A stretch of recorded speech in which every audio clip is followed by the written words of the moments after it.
কৌমর প্রতি যারা যে আপনিও যেটা উল্লেখ করেছেন, অনেকে যেটা উল্লেখ করে এবং এটা দুর্ভাগ্যজনক, প্রথমেই উল্লেখ করে মামদানি মুসলমান। কৌমর একটু সমর্থন বেড়েছে, তার পিছনে খুব বলিষ্ঠ মানে টাকা দিয়ে সব ধরনের নানা ধরনের পলিটিক্স করে মানে অন্য পরিচিতি ইত্যাদি অবস্থানের কথা তুলে ধরে নানা ধরনের প্রচার ফলে এটা হচ্ছে। এই মামদানির বিজয় যখন হবে তখন কিন্তু এটা ডেমোক্রেটদের উপরে একটা সাংঘাতিক একটা চাপের মতো হবে যে তারা তাদের স্ট্যাটাস কো ধরে রাখতে পারবে না। তাদেরকে আসলেই মামদানির যে অবস্থানগুলো, যে আপনার ইকোনমিক পলিসির কথা বলেছে, ওই দিকে আপনার সরে আসার জন্য একটা চাপ তারা কিন্তু অনুভব করবে। নিউ ইয়র্কের মতো জায়গায় যারা জুইশ ভোটার, তাদের এক ধরনের ব্লেসিং ছাড়া কারো পক্ষে এখানে পাস করে আসা সম্ভব না। তো কারেক্টলি মামদানি নিজেকে তার নামটার বাইরে গিয়ে সে যে মুসলমান এবং সে মুসলমানের কোন ধরনের আইন কানুন এখানে প্রতিষ্ঠা করবে, মুসলমানদের বাড়তি কোনো সুযোগ দিবে, এটা তিনি কখনো প্রমোট করেন নাই। আমরা একটু যেহেতু নিউ ইয়র্কে মেয়র ইলেকশন, আসলে নিউ ইয়র্কের মেয়র ইলেকশন নিউ ইয়র্ক ছাড়িয়ে, বিশেষ করে নিউ ইয়র্ক ছাপিয়ে আমেরিকার মেইন স্ট্রিম রাজনীতি তথা বিশ্ব রাজনীতিতে আলোচিত হচ্ছে। আমি শুরুতেই মোহাম্মদুল্লাহ ভাই, আপনি যেহেতু সাংবাদিক, আপনি এগুলো আরো ভালোভাবেই দেখেন, আপনাকে দিয়েই শুরু করতে চাই। অগ্রিম 2 দিনের ভোট হয়ে গেল, 1,64,000-এর উপরে ভোটার এরই মধ্যে ভোট দিয়ে দিয়েছেন। বিভিন্ন জরিপে মামদানি এগিয়ে আছেন, কিন্তু কুমো দারুণ প্রতিদ্বন্দ্বিতা করছেন। কি মনে হয় আজ এই অগ্রিম ভোটে 2-3 দিন পেরিয়ে যাওয়ার পরে আপনার কি মনে হয় যে বাতাস কোন দিকে বইতে যাচ্ছে? এখন নিশ্চিত করে তো বলা যায় না। মামদানির আগে 20%-এর মতো 20% ভোটে গিয়েছিলেন তিনি জনমত জরিপে কুমো থেকে।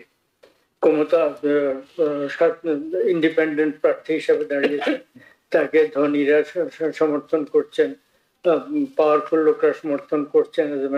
পর্দার অন্তরাল থেকে সম্ভবত তার প্রতি প্রচ্ছন্ন সমর্থন প্রেসিডেন্ট ট্রাম্পেরও থাকতে পারে। যাই হোক, তো কিন্তু তার এবং মামদানির ভিতরে যেখানে 20% ভোটের ব্যবধান ছিল, সেক্ষেত্রে এখন সেটা কমে সর্বশেষ জরিপে দেখা যাচ্ছে সেটা 10%-এ নেমেছে। তারপরেও শতকরা 10 ভাগ এগিয়ে থাকা পপুলার ভোটের মানে এটা যদি থাকে এটা বিরাট ব্যাপার। 10%, 8%, 5% হলে 1%-এ 5 ভোটে যদি একজন জিতে যান, যেটাই হচ্ছে সবচেয়ে বড় কথা। ব্যবধানটা অবশ্যই একটা গুরুত্বপূর্ণ ব্যাপার।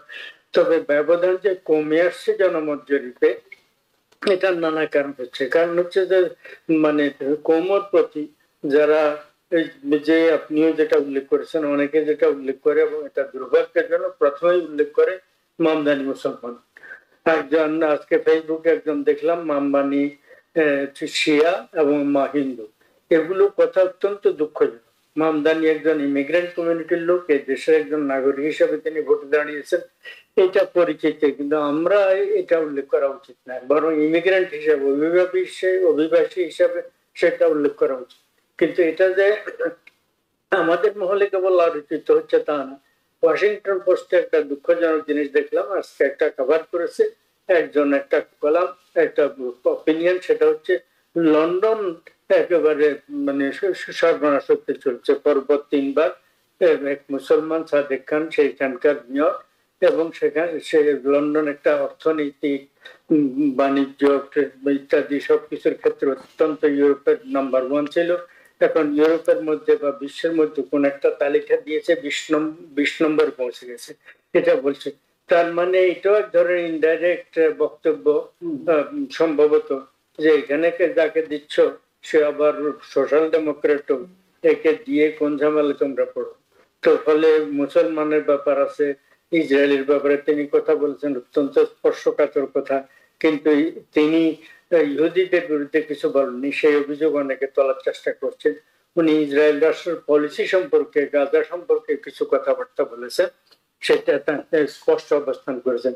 ফলে এই জিনিসগুলো আমাদের কাছে এখনো পর্যন্ত যারা অনেকে অগ্রিম ভোট দিয়েছেন, ভোট দিন না দিন যারা আপনার এখান থেকে আমাদের বক্তব্য শুনবেন, সকল প্রতি আমার আবেদন থাকবে তার পরিস্থিতিটা মুসলমান, হিন্দু মা, শিয়া বাবা এই সমস্ত বাদ দিয়ে তিনি একজন ইমিগ্রেন্ট, এটার উপরে জনতা। 2 নম্বর হচ্ছে যে তিনি কি অবস্থান নিয়েছেন, তার বক্তব্যটা কি, তার এজেন্ডাটা কি, তিনি কি করবেন জনগণের জন্য, তার এজেন্ডা, তাকে মানে তিনি সোশ্যাল ডেমোক্রেট, তাকে বার্নি স্যান্ডার্স সমর্থন করেছেন, আলেকজান্ডার ওকাসিও কর্টেজ এওসি তিনি সমর্থন করেছেন, এটা একটা দিক। আর একটা দিক হচ্ছে তিনি কি বলতেন, ফ্রি বাসের কথা বলেছেন নিউ ইয়র্ক সিটির ভিতরে, এই একটা। তারপরে হচ্ছে যে ওই যে ঘর ভাড়া, অ্যাফোর্ডেবল হাউসের কথা বলেছেন। হ্যাঁ, ঘর ভাড়া, যেগুলা ঘর ভাড়া ফ্রিজ করার কথা বলেছেন, ব্যাপারটা ওখানে ফ্রিজ করা, বাড়ানোটা ওখানে আপাতত। কিন্তু কথা হচ্ছে এর মধ্যে তার উপর থ্রেট দেওয়া হয়েছে ফেডারেল সরকার নানা ধরনের মানে প্রোগ্রামে টাকা দেবেন, ফেডারেল সরকার থেকে, স্টেট সরকার থেকে, প্রত্যেক শহরের নিজস্ব বাজেট থেকে, তার ইনকাম থেকে আসে, কিছু স্টেট গভর্নমেন্ট থেকে আছে, কিছু ফেডারেল সরকার থেকে আছে। এই ফেডারেল সরকার যদি টাকা না দেয়, স্টেট যত টাকায় দিক, ফেডারেল সরকার যদি টাকা না দেয়, সেই টাকা, সেই অর্থ সেটি মানে ম্যানেজ করতে পারবে না। ফলে তিনি যদি সেটা তার যে প্রস্তাব মতো করতে না পারেন, জনগণ সেটা বুঝবে। এই নিয়ে আপাতত আমরা ভীত হওয়ার কোনো কারণ নেই, বরং জনগণ সেটাতে ফেডারেল সরকার যদি বন্ধ রাখে তাদের উপরই অসন্তুষ্ট হবে। ফলে আমার এখনো মনে হচ্ছে তার সম্ভাবনা বেশ উজ্জ্বল। মানে ফান্ড হচ্ছে সাপোর্ট হওয়ার কারণে কোমর একটু সমর্থন বেড়েছে, তার পিছনে খুব বলিষ্ঠ মানে টাকা দিয়ে সব ধরনের নানা ধরনের পলিটিক্স করে, মানে অন্য পরিচিতি ইত্যাদি অবস্থানের কথা তুলে ধরে নানা ধরনের প্রচার ফলে এটা হচ্ছে। কিন্তু কোমর সম্ভবত ওই ফিনিশ লাইন পর্যন্ত যাওয়া তার পক্ষে সম্ভব আমার মনে হচ্ছে। সেটা তো আমরা আসলে সম্ভাবনা সবচেয়ে মোহাম্মদুল্লাহ ভাই আপনি অনেক সুন্দরভাবে বলেছেন, সেটার জন্য অপেক্ষা করতে হবে 4 নভেম্বর পর্যন্ত।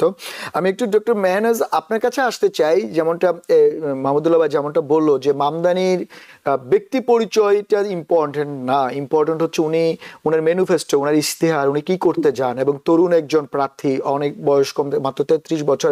এবং মামদানি গতকাল আমাদের আমাদের যে টিভিএনএ পরিচালক হাবিব ভাইয়ের কাছে একটা ইন্টারভিউতে বলেছেন যে উনি নিজেকে যতটা না মুসলিম বা অভিবাসী পরিচয় করাতে চান, তার চেয়েও বেশি উনি নিজেকে একজন নিউ ইয়র্কের কর্মক্ষম মেয়র হতে চান, স্বপ্নবাজ মেয়র হতে চান, নিউ ইয়র্কে পরিবর্তন করতে চান। এই পরিচয়গুলোকে উনি সামনে আনতে বেশি স্বাচ্ছন্দ্য বোধ করেন। কিন্তু আমরা যেটা দেখলাম, বিশেষ করে মেইন স্ট্রিম যে পলিটিক্সের বিভিন্ন লোকজন, বিলিয়নিয়াররা যারা, তারা, আমরা বিল অকম্যানের কথা বলতে পারি, নিউ ইয়র্কের একজন বড় ব্যবসায়ী, উনি যেমন নিয়মিতই এক্স হ্যান্ডেলে টুইট করে যাচ্ছে মামদানির বিরুদ্ধে যে উনি কমিউনিজম, সোশ্যালিজম, এই ব্যাপারগুলো। কিন্তু আপনার কাছে আমার প্রশ্ন যে এই ব্যাপারগুলো সামনে এনে যে একজন প্রার্থী বা একজন তরুণ নিউ ইয়র্কে বদলাতে চান, দীর্ঘদিনের নিউ ইয়র্কে যে সমস্যাগুলোকে উনি পরিবর্তন করতে চান, সেখানে বাধা দিয়ে আসলে তরুণদের রাজনীতিতে আসার মানে যে বাধার সৃষ্টি করা যায়। আমেরিকাতে আমরা দেখতে পাচ্ছি যে দীর্ঘদিন ধরে প্রেসিডেন্ট থেকে শুরু করে সব প্রায় প্রার্থী হচ্ছেন প্রায় 60+, 70+। তো এই জায়গায় আপনার কি মনে হয় যে কোনো প্রকারে বাধা তৈরি করার চেষ্টা করা হচ্ছে এবং এই ধরনের একজনের নিরুৎসাহিত করা তরুণদেরকে রাজনীতিতে আসার ব্যাপারে? আমরা একটু অন্য ট্র্যাকে ব্যাপারটা নিয়ে আলোচনা করতে চাচ্ছিলাম। আমরা যদি মামদানির এই ক্যারিয়ারের এই পর্যন্ত উত্থান দেখি, তাকে যে ধরনের চ্যালেঞ্জের মুখোমুখি হতে হয়েছে, ইসলামোফোবিয়া, তারপরে যে তার প্রগ্রেসিভ অবস্থানের কারণে তার নিজের দল থেকেই তাকে যেভাবে করে আপনার শুধু সমর্থন না দেওয়া না, অনেকটা পরোক্ষভাবে আর কি তাকে মানে নিজের দল ডেমোক্রেট পার্টি চায় নাই যে সে নমিনেশন পাক। তো এই সমস্ত ভেদ করে সে যে এত দূর এসছে, এটা একটা বিরাট অর্জন। কিন্তু আমার কাছে মনে হয় যে এই অর্জনটা এখানেই থেমে থাকবে না। আমার কাছে মনে হয় যে ইলেকশনে উনি অবশ্যই জয়লাভ করবেন। এবং তার কিন্তু একটা বড় কারণ, আপনি যে কারণটা বললেন, যে এই যে এনার্জি, ইউথফুল এনার্জি, হ্যাঁ। এবং আমরা কিন্তু ডেমোক্রেটিক রিপাবলিকান দুই পার্টিতেই দেখছি যে মানে ভীষণ রকমের বয়স্ক মানুষ আপনার এই মানে তারা একদম ডমিনেট করছে দুইটা পলিটিক্যাল পার্টি। এবং এটা শুধু তাদের বয়স, তাদের নিজস্ব ইন্ডিভিজুয়ালের বয়সের কথা বলছি না, তাদের যে ধ্যান ধারণা আছে সেগুলো আসলে অনেক পুরানো ধ্যান ধারণা। সেগুলোর সাথে এখনকার বিশ্বের অনেক মানে অনেক কিছু আসলে একদমই অ্যাপ্রোপ্রিয়েট না ওই ধ্যান ধারণাগুলো। তো এখন যারা নতুন ভোটার, যারা আপনার মানে ইয়াং ভোটার, তারা নতুন কিছু শুনতে চায় এবং তাদের যে সমস্যাগুলো, সেই সমস্যাগুলো সমাধান করতে পারে এমন মানুষ চায়। তো সেই সব দিক থেকে চিন্তা করলে Zohran Mamdani is the perfect answer. কিন্তু আমরা দেখতে পাচ্ছি তাকে বারবার দমন করার চেষ্টা করা হচ্ছে। কিন্তু উনি যেভাবে করে এগিয়ে আছেন, এবং লাস্ট আপনারা ডিবেটে যদি দেখেন ওনাকে যে সমস্ত প্রসঙ্গ নিয়ে বলা হয়েছে ওগুলো তো একদমই মানে ওগুলোকে আমি বলবো যে রেসিজম, ইসলামোফোবিয়া, মানে যা কিছু আপনি বলতে চাইবেন সবকিছু ওর মধ্যে আছে। কিন্তু মামদানি খুবই স্কিলফুল একজন পলিটিশিয়ান। তিনি তার অবস্থানটি, তার যে এই যে তার একটা মানে তার প্রগ্রেসিভ অবস্থানটা, এটা কিন্তু উনি সবসময় ধরে রেখেছেন এবং এটার বাইরে অন্য কোনো ফাঁদে উনি এখন পর্যন্ত পা দেয়নি। এখন আর মাত্র বেশি দিন বাকি নাই, কাজে এখন আমার কাছে মনে হয় বিরাট ধরনের ওলটপালট হবে না। কিন্তু এখন আরেকটা ইন্টারেস্টিং জিনিস আমার কাছে মনে হচ্ছে, যেটা হচ্ছে যে ডেমোক্রেটিক পার্টি এই ট্রাম্প ক্ষমতায় আসার পরে আমরা যে সমস্ত রিপাবলিকান পার্টি এবং ট্রাম্প অ্যাডমিনিস্ট্রেশনের যে সমস্ত আপনার ক্ষমতার অপব্যবহার দেখছি, সেটার বিরুদ্ধে ডেমোক্রেটিক পার্টি কিন্তু তেমন কোনো সোচ্চার হতে পারেনি। আমরা যদি দেখি এই যে যেমন ভেনেজুয়েলার যে আক্রমণগুলো করা হচ্ছে, এখানে কিন্তু খুব ভালো একটা সুযোগ ছিল ডেমোক্রেটিক পার্টির একটা অনেক বড় আপনার জনমত তৈরি করা, সেগুলো কিন্তু তারা কোনো কিছুই করতে পারেনি। তো তারা যে জিনিসটা পারছে না, তারা যে বারবার ব্যর্থ হচ্ছে এই যে তাদের ভোটারদের যে যে জিনিসটা তারা চায়, যে ভোটাররা যেটা চায় তারা দিতে পারছে না, সেই জায়গাতে আমরা দেখছি মামদানি একমাত্র হয়তো একটা আশার আলোর মতো আছে। সেই জন্যই সারা দেশে এই ইলেকশনের নিয়ে এত উৎসাহ, এত উদ্দীপনা। এবং এই মামদানির বিজয় যখন হবে তখন কিন্তু এটা ডেমোক্রেটদের উপরে একটা সাংঘাতিক একটা চাপের মতো হবে, যে তারা তাদের স্ট্যাটাস কো ধরে রাখতে পারবে না। তাদেরকে আসলেই মামদানির যে অবস্থানগুলো, যে আপনার ইকোনমিক পলিসির কথা বলেছে, ওই দিকে আপনার সরে আসার জন্য একটা চাপ তারা কিন্তু অনুভব করবে। এবং সবকিছু বিবেচনা করে মামদানির মতো প্রার্থী, হাই টাইম আমরা এরকম প্রার্থী চাই যে আইডিওলজিক্যালি, যে আর কি যার একটা আইডিওলজিক্যাল ক্ল্যারিটি আছে, এটা পার্টিজান না, মানে আমি ডেমোক্রেট বা আমি রিপাবলিকান সেটা না, সে উনি কি জিনিসটা চান, কেন চান স্পষ্ট করে তুলে ধরতে পারছেন, এবং সেই কারণেই উনাকে আমরা দেখছি যে এতখানি এগিয়ে আছে। এবং আপনার আরেকটা জিনিসও মনে রাখতে হবে যে নিউ ইয়র্ক সিটিতে ইসরায়েলের বাইরে সবচেয়ে বেশি জুইশ মানুষের অবস্থান, এবং উনার আপনি যদি মামদানির ভোটার তালিকা দেখেন, সেখানে কিন্তু আপনার উনি যথেষ্ট পরিমাণে জুইশ সমর্থন পাচ্ছেন। জুইশ সমর্থন ছাড়া নিউ ইয়র্কে কেউ নির্বাচিত হতে পারবে না, কারণ সংখ্যাগরিষ্ঠতা এত, তাই না? তো এত কিছু, এত অপপ্রচারের পরও তার অবস্থানটা অনেক ভালো। আমি আশাবাদী যে উনি বিজয়ী হবেন। ধন্যবাদ মেহনাজ আপা। আপনি যেমনটা বলছিলেন যে তরুণ প্রজন্মের এবং 8.5 মিলিয়ন নিউ ইয়র্কারের মধ্যে প্রায় 30% ওপরে তরুণ ভোটার রয়েছেন। এবং আমরা একটা জিনিস লক্ষ্য করেছি যে মামদানি প্রচারণা যে জায়গাগুলো, প্রচারণার উনি যে বিজ্ঞাপনগুলো থেকে শুরু করে প্রচারণার যে ইভেন্টসগুলো আমরা দেখি, উনার এভরিথিং ইজ কালারফুল এবং নিউ জেনারেশনকে আকর্ষণ করার মতো। যেমন উনি রকিং মিউজিক দিচ্ছে, উনি আমরা দেখলাম রেস্টুরেন্টে গিয়ে পিজা খাচ্ছে, আবার অনেকের সঙ্গে হাত মেলাচ্ছে বিভিন্ন প্রোগ্রামে গিয়ে। এটা আসলেই এবার নতুন একটা জিনিস তৈরি করেছে, বিশেষ করে প্রচারণার ক্ষেত্রে।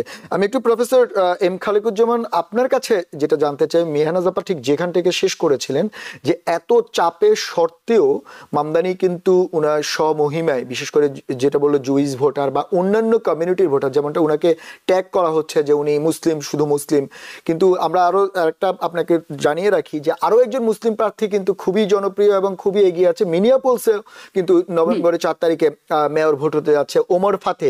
উনি কিন্তু মুসলিম এবং ইয়াং, এবং উনিও কিন্তু ওইখানে বেশ ভালো ব্যবধানে প্রতিদ্বন্দ্বিতা করছেন। আসলে ধর্মের চেয়েও একজন ব্যক্তি তার যে কর্মকাণ্ড, উনি কি করতে চান, এটা কি বেশি আকর্ষণ করছে বিশেষ করে তরুণ ভোটারদের? আপনার কি মনে হয়? জি, ধন্যবাদ আপনাকে। আসলে অন্য দেশের কথা আমরা বাদই দিই, ইউএসএ তে আসলে ধর্মের ভিত্তিতে রাজনীতি নিয়ে আলোচনা হবে এটা তো আমরা চাই না। কারণ ইউএসএ তে অফিসিয়ালি স্টেট এবং চার্চের মধ্যে একটা মানে আইনগতভাবে একটা মানে ভাগ করা হয়েছে। আমরা বলতে প্রবাসীরা যারা তাকে মুসলমান হিসেবে বেশি দেখতে চায়, এটা এক ধরনের তাদের নিজস্ব হচ্ছে সীমাবদ্ধতা, তাদের নিজস্ব ন্যারোনেস। তারা দেশ থেকে যে কালচারটা নিয়ে এসছে এটা এখানে এনে এসে ইম্পোজ করতেছে, এটা হলো একটা দিক। আরেকটা দিক হচ্ছে কিছুটা আশাবাদ থেকে, যে হ্যাঁ তিনি অন্তত নামে তো মুসলমান, কারণ মুসলমান হিসাবে যেহেতু অনেক ধরনের নিগৃহের শিকার হয় দেশের মানুষেরা। আমরা যতই বলি অন্যান্য মাইনরিটির সাথে মুসলমানরা নিগৃহীত বেশি হয় এখানে, কারণ মানে মুসলমানদের বিরুদ্ধে এক ধরনের রীতিমতো ইসলামোফোবিয়া সারা দেশেই রয়েছে। এই জন্য মানুষ যেন একটা আশার আলো দেখতে পায় মামদানির মধ্যে, যেহেতু তার নামটা অন্তত মুসলমান। আমি যেটা বলতে চাচ্ছি, কিন্তু এই আলোচনাটা হওয়া উচিত না। এই আলোচনাটা হলে তার ক্ষতিই বেশি হবে লাভের তুলনায়।